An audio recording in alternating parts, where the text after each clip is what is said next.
This A-Class is like an economy passenger who gets a free upgrade to first class, and then they complain about the seats. Because you see, as I've been driving this car, it has really impressed me, and it's not perfect, but every time I feel like complaining, I remind myself that this is supposed to be an entry-level luxury subcompact car.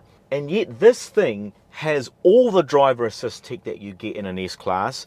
It has the same steering wheel as an S-Class. It's got all 4 doors with keyless entry like an S-Class. It's got a 360-degree camera like an S-Class. And both the exterior and interior styling and design is worthy of something like an S-Class. Now I'm doing this interior segment of the review in this underground car park because I really wanted to show how gorgeous this ambient lighting looks.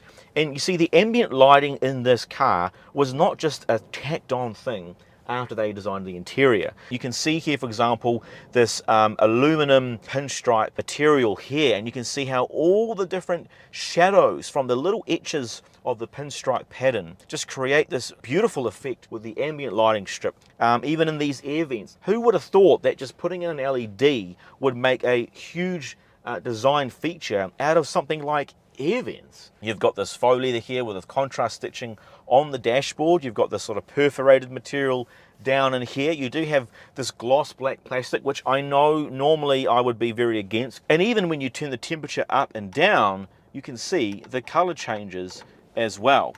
You can see here, if I sync both the front passenger and driver, it also changes those colors as well. I really like how you've got 64 static colors which you can choose, which is cool, but you also have what they call multicolor animation. And as you can see here, throughout this interior segment, these colors have been softly changing within the hues of this purpley, bluey, reddy sort of theme.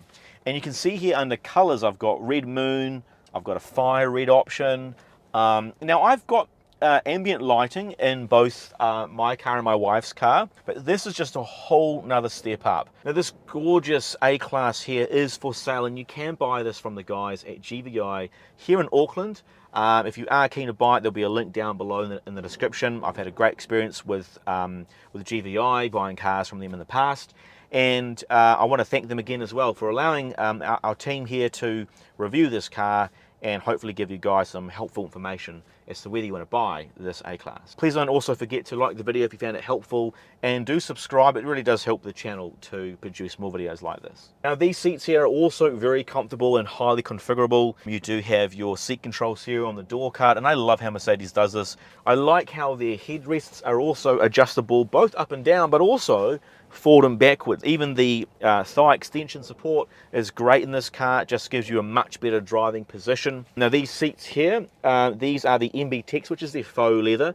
And I'll be honest, yes, if you kind of look closer at some of the details and the fit and finish of this MB-Tex faux leather, you can kind of start to see that it is a more entry-level luxury car. But again, can't complain. You can get this with Dynamica, which is their Alcantara material, and you can also get it with genuine leather as well. Now Mercedes does practicality really well in their cars, and this car again is no exception to that. For being a fairly small car, you've got lots of storage, you've got fairly big bins in the door cards here, and I've got my lovely picky apple and pear juice. I honestly reckon this is such an underrated flavour, but one of their best flavours. You've got 2 cup holders up in the front here, which are okay size-wise, and you've got your centre console here with quite a bit of storage underneath in there. The back seats also have their door bins, which are fairly large, as well as 2 cup holders in the centre fold-down armrest. And you have a lot of means of connecting and charging devices. You've got a wireless phone charger here in the front, you've got 3 USB-Cs in the front, and you do have 2 USB-C charging ports in the back seats as well as a power outlet in the boot, and a power outlet in here as well.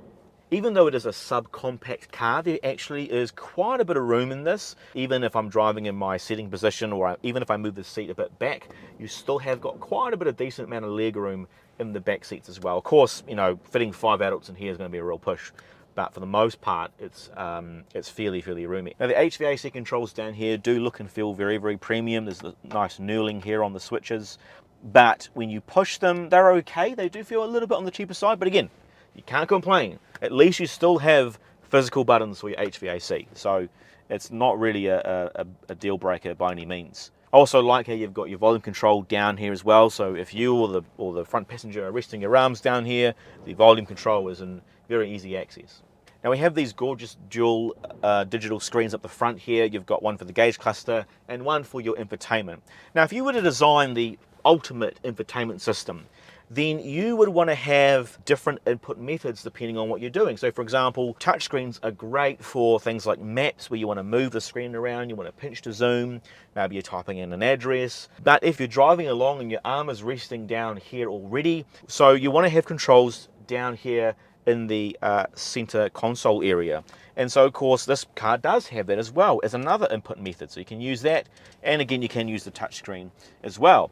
Now if that's not enough, you've even got steering wheel controls that can also control the entire infotainment system as well. And what I like about this again is that if you're driving with both hands on the wheel, maybe it's a windy road, you can still very easily flick through here and change things in the infotainment system. And of course with this new MBUX system, you can just say, hey Mercedes, and the car is going to pick up your voice and it will allow you to give commands to the car. Now the infotainment system here works fairly well. It's very responsive, it's nice, but I do have two complaints. And the first one is that there's no home screen. You can't see your music and navigation and climate control and all those things in one area. And of course, the HVAC controls down here don't have any screen next to it, which is quite annoying because the only way to know what your fan speed is to press it first, and then on the screen it appears to show you what your fan speed is or what the air distribution is as well. I think Audi does a slightly better version of the HVAC controls, but again, you really can't complain. At least they're still physical controls. Now, even though there's no home screen, you do actually have a lot of configurability across both screens and the very crisp and clear and color head-up display as well. So even though there's no home screen, you may have trip information or navigation stuff happening in the infotainment screen, and then your gauge cluster, you can fill it up with the map or with music information as well. And then on the head-up display, you've got all your driver assist tech stuff. So it kind of does make up for the lack of having a dedicated home screen on the infotainment screen. The other complaint I have is that you do not get Apple CarPlay or Android Auto as standard. You've got to pay extra for it. But again, let's remind ourselves, this comes with so many more other things that it does make it pretty hard to complain about anything in this car. Just like the interior, the exterior styling is very much worthy of the three-pointed star. It looks very upmarket and premium. I really love the Predator style design they've got going on in the front there with just a nice front bumper. You've got the diamond grille as well, and the headlights look very sleek and they look very menacing. Now you can get this in a hatchback or a sedan. Today I'm actually in a sedan. I do think the hatchback looks a little bit nicer, to be honest, and you obviously get more storage in the hatchback. But if you do want a compact size sedan, your only option for a subcompact car, or subcompact premium car I should say, is this or the Audi A3. Of course the 1 Series does not come in a sedan, and neither does the VW Golf. You do have 3 options for sound systems in this car. You've got this one in this car, which is the base one, which is an 8-speaker sound system. There's no subwoofer or external amplifier. It actually sounds pretty good. I was quite impressed. It's a little bit on the brighter side, so I did turn down the treble a little bit. The bass is actually not too bad as well. The only con is the door cards rattle quite a bit. So if it wasn't for the door cards rattling, I would say this standard system is pretty good. You also can get the slightly better 10-speaker system as well, which does have a dedicated amplifier and a subwoofer too. Or we can opt for the much higher end Burmester sound system, which is a 12-speaker system. And I have not heard that, so I cannot really judge how good it is. But based on the other sound systems, I would say the Burmester is probably pretty impressive. But for most people, this standard 8-speaker one does the job pretty well. So here we are in the 2020 Mercedes-Benz A-Class, and this particular model here is an A250, which comes with a 2-litre turbocharged inline-4. Now you can get this in other markets in a 160, a 180, a 200, a 220, a 250. You've got diesel drivetrains, petrol drivetrains, and a hybrid drivetrain as well. Now, most markets will pretty much only have the 180, the 200, and the 250.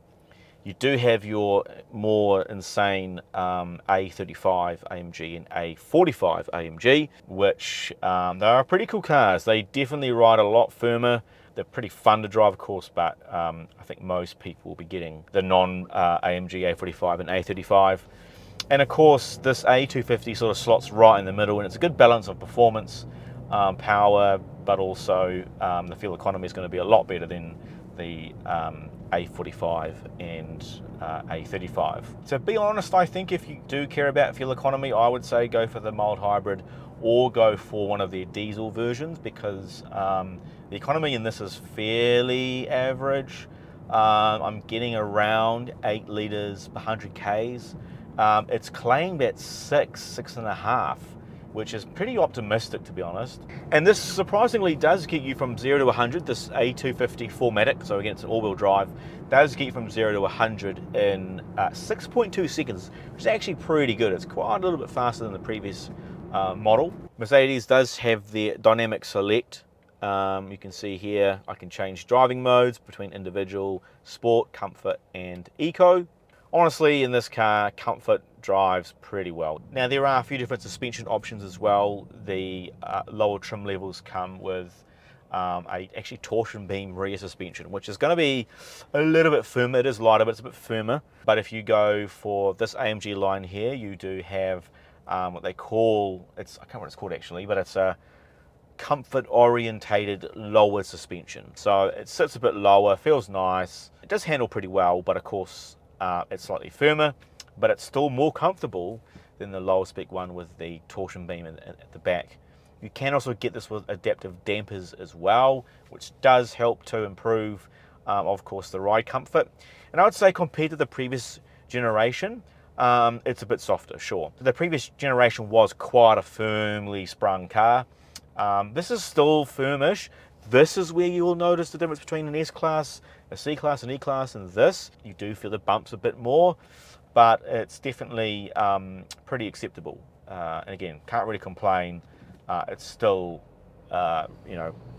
still a fully comfortable car to drive in. Even though this car does handle significantly better than the previous A-Class, it's still not going to be as good as your 1 Series. It's not going to be as good as your VW Golf, which just isn't as fast or as fun, I guess. But it's a huge step up from the previous generation. And I think that's the thing, right? This car overall, in nearly every way, is more impressive than the other cars in its class. It's just the driving experience is very, very close, but just not as dynamic as, say, the 1 Series and the Golf GTI, for example. This driving position is really, really nice. I do like, again, you've got this thigh extension support, you've got a good headrest here which can be moved forwards and backwards. Nice steering wheel. This is the AMG line, so you do get this nice steering wheel with the flat bottom. It's got a nice thick bolstering, feels great. It's got a nice weightiness to it as well, which is very typical of European cars. Of course, these seats are heated in this model. You can also get this with heated and ventilated front seats. And it's got great visibility here. I'm just changing lanes. I can very easily see right behind me and all around me. And you do, of course, have the 360-degree camera. You've got your blind spot monitors as well. You really have no excuses if you hit something, because this car's got enough systems in place to prevent that. Now, this gauge cluster here is incredibly configurable. There's a lot that you can do with it. In fact, I would say it could be quite overwhelming if you are a technophobe. But the great thing is, once you've got it set up how you like it, you don't really have to change anything. You can customize the general middle section of the screen. So if you want to see music in there, you can go back. You can go here to scroll through media. If you want to show in the middle there your navigation, you can also do that as well. You can kind of do anything within this middle section. But if that's not enough for you, you can still customize the outer sides of the gauge cluster as well. So I've got my speedo there, but if I want to see media information, I can scroll through. And again, I'm using this right-hand side of the steering wheel to control this screen. This side here does control the main infotainment screen. But anyway, here you can see I can scroll up, and then I've got over here my music and media information. I can scroll across then to the right if I want to see the navigation information. You can see I've got it there on the right hand side, so that's fantastic. If you want to go full crazy mode, you can actually go over here and make whatever's in the middle cover the entire screen. Very, very cool. This is why you want a digital gauge cluster.